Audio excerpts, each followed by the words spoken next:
управление Роспотребнадзора послушает. Не досмотреть в больнице, обвесить в магазине или продать просрочку. Разглядеть подвох может не каждый.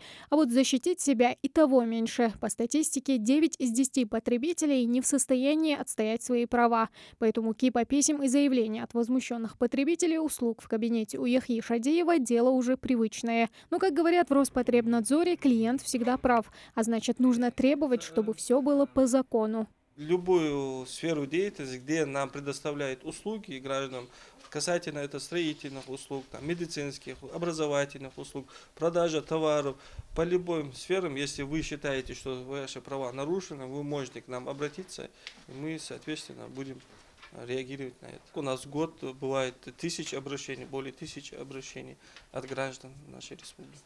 Действующий еще с 1992 года закон о защите прав потребителей регулирует отношения между потребителями и изготовителями, импортерами и продавцами. В этом году тематика праздника проходит под девизом «Решить проблему пластикового загрязнения планеты». В 2040 году в океане будет в 3 раза больше пластика, чем сегодня.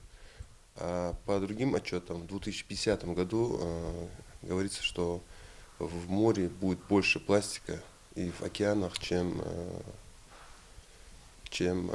млекопитающих и рыб. Это очень большая проблема. Напомнить о том, что у каждого человека есть не только обязанности, но и права. Кстати, они нарушаются часто, но до суда дело доходит редко. И, как говорят в управлении, в 90% случаев решения по заявлениям выносятся в пользу потребителя. В 2020 году у нас в суд подано 5 исков в защиту прав потребителей. Из них у нас 2 иска защиты неопределенного круга лиц, то есть граждан, которые берем примерно населенный пункт, им подается там некачественное водоснабжение. В связи с этим мы обращаемся в суд, и суд выносит решение. Были у нас обращения, то, что там перепады напряжения, то, что у человека вышла из строя бытовая техника. Мы обратились с иском в суд, и суд принял нашу сторону. Только зная закон, потребитель сможет защитить свои права, а в случае необходимости обратиться в соответствующий орган за помощью. Как говорят специалисты, на рассмотрение обращения им дается от 10 до 13 дней. Кстати, это можно сделать в любой удобной форме. По номеру горячей линии Роспотребнадзора, прийти на прием в отдел защиты прав потребителей лично или же оставить заявку в электронном формате на сайте Роспотребнадзора. Находится вот такое вот окошечко. Прием обращений граждан. Нажимаем сюда «Написать обращение». Заходим через госуслуги. Далее пишем заявление, свое обращение.